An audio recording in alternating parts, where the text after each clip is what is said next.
Okay, so this is how we start.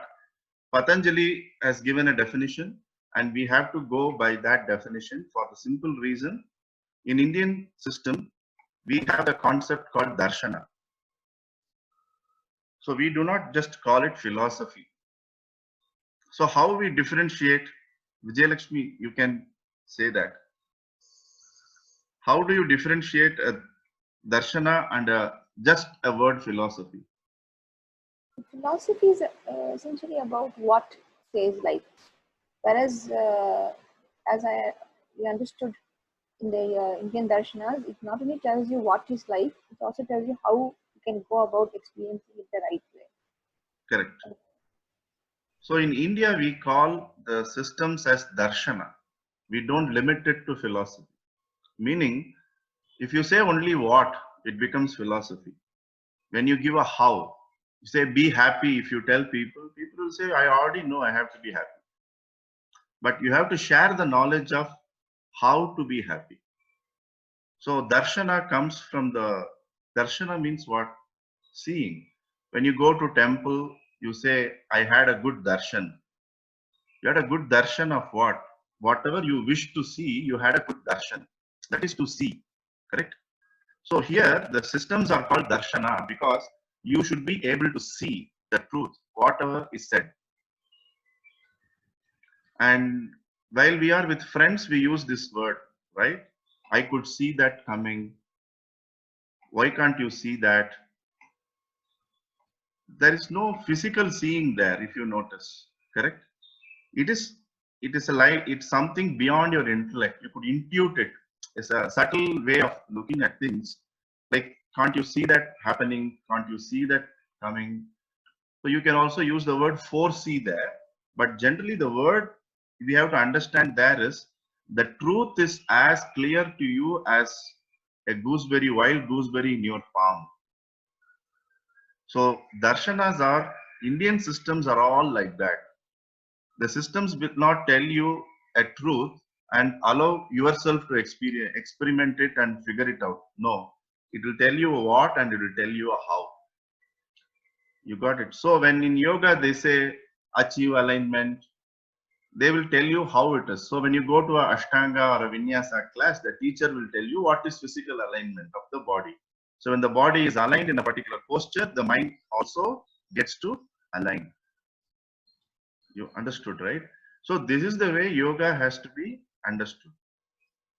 And preferably we should not call it yoga.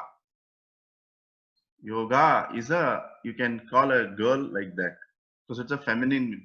It is yoga. And in South, many of us try to call it yoha as if it's poha. It's not yoha. Correct? It is yoga. Generally, it is yoga. And we also should not say how those who have Hindi as the mother tongue, they will say yoga. So as much as possible, the technical words we should try and tell in that language itself. For example, the botanical name of Osimum sanctum, whichever is our mother tongue, we are taking care to say it Osimum sanctum, right? That means basil or tulsi we have at home. You don't cut short that name, correct? And there are a lot of words used in law also. French words, they are not even English, right? You take effort to pronounce it in the right way. So we should try and not say yog or yoha. We should make effort. If someone is coming and pronouncing our name in a wrong way, the entire day is lost for many of us. Correct? How in the world are they even if you try, you can't pronounce it wrong. My name is so simple. So much we think about us, right? So when you learn a system, we should learn the system in the way that word is announced. Because I'm mindful of it. We have a Samskrita teacher and Ayurveda doctor in Dr. Sangeeta here. That's why I'm taking the liberty to say that if you change or add, the word has a different meaning. Correct? So we should try and use yoga. Correct? Not yoha or yoga as much as possible. Before that, let me tell you, we started to talk about Patanjali, right? So whenever there is a system, you say somebody is the father of that system or the originator of that system, correct? So here what happens in India, we don't use the word father of that system because according to us, all knowledge systems are perennial. The moment you are born, that system is born. Like we were discussing with Jaisima and Vijayalakshmi last week, we had the essential yoga course.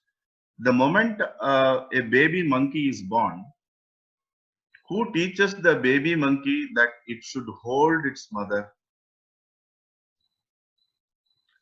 Who teaches the mother cat that it should hold the kitten by the scarf? What is called scarf or scarf? What is it? Jay, Scruff. tell again. Scruff. Oh, SCRUFF. okay, scarf. Mm. So who teaches them that? Have you ever thought about it? It's instinct. Oh, okay. So that means moment there is something, the knowledge and that entity is inseparable. Do anyone send the child to a school to teach the child how to breathe when the child is born? So the knowledge of breath is born. So any knowledge which we need, any person needs, is born by the time that entity is manifesting. Is it clear?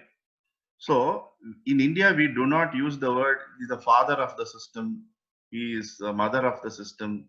We don't make a starting point there. Moment you say father, mother, you are fixing it, a physical entity there. So Patanjali was the one who might have collated, compiled, because he has done texts in Ayurveda and grammar also. Correct? So he structured so that people have less scope to misinterpret. See, this collation of texts started to happen 5,000 years before when the great Badarayana, whose other name is Veda Vyasa. Vyasa means compiler. Like today we saw lawyer means a person who deals with legal issues.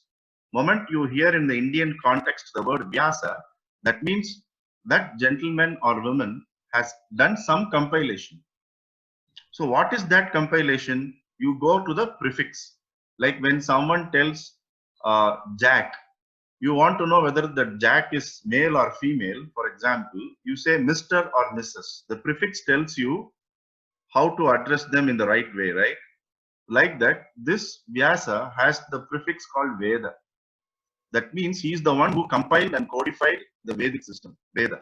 So he's called Veda Vyasa, is a title given to him. You got it, no? So right from that time, that codification was necessary because our mind was expected to be outbound. For example, the awareness and the calmness and the concentration which our mother and the grandmother's generation have, today we don't have. What we have, the teenagers don't have. They may have a fantastic intellect, very deep intellect.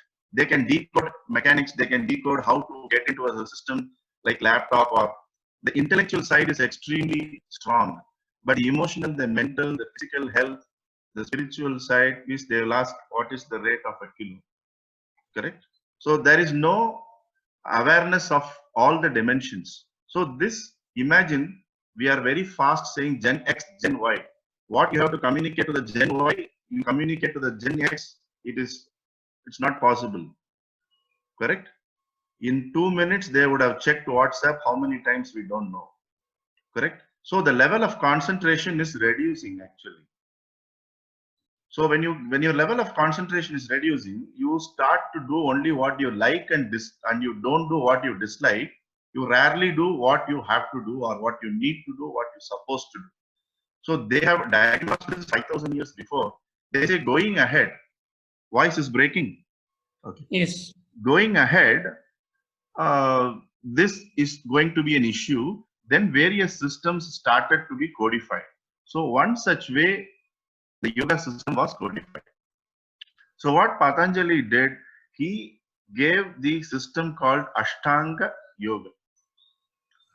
And for heaven's sake, let us not understand that it is the only Ashtanga Yoga which is available. In India, there are Saptanga Yogas, that is 7 limbs of yoga are there, 4 limbs of yoga are there, and there are various 8 limbs of yoga propounded by various great masters are there. But leaving all those systems, why our ancestors chose Patanjali Yoga Sutra for study is only in Patanjali Yoga Sutra, more than processes, principles were given importance. So that whether it's ancient times or today, principles won't change. This is main thing we have to understand. For example, we have to be kind and good to us and others. This is a principle, correct? But how to execute that principle?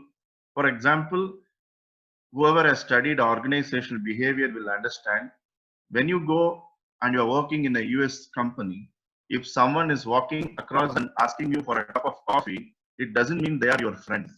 They are going to the canteen, they saw you on the way sitting quiet, they asked you for company. It doesn't mean next day, if they are walking straight without saying a good morning or good afternoon, you should not feel perturbed. We Indians will feel perturbed. Yesterday he took me for a coffee, today he didn't take me for a coffee. Correct? But we are different. You understood? The act of coffee drinking is same, right? Coffee doesn't change taste for anybody. But the way you do it, the process changes depending on Kala, Desha, Vartama. Meaning where you are, what time. The same coffee you may not like to drink at 10 o'clock in the night before going to sleep, but you would like to have it at 6 o'clock in the morning.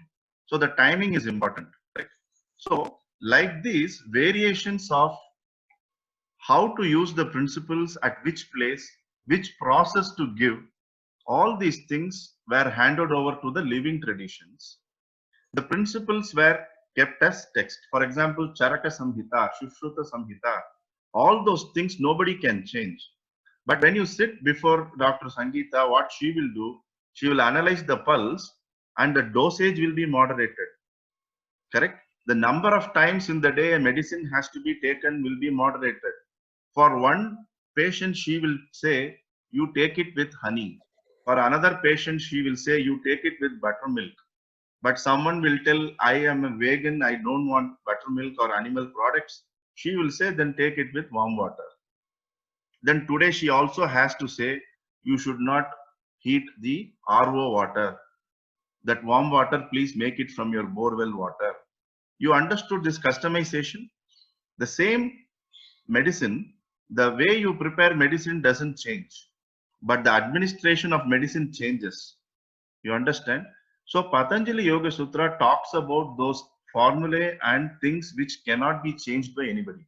Say today you cannot go and change the formula for Ashwagandha, that Lehiam, whatever you are getting it. But how to administer, whom to administer, how long you have to administer, that the doctor who is with you, the doctor decides, correct? Like that, Patanjali Yoga Sutra gives you the system which no one can change how many thousands of years it goes. But the processes to practice, for example, Patanjali will tell the only prescription he has given is practice the sound Om. But today the teachers would tell you that is a pretty advanced. There are many stages before you could try and practice Om. Various mantras, various processes are there. So that fine tuning and adjusting to the era we live.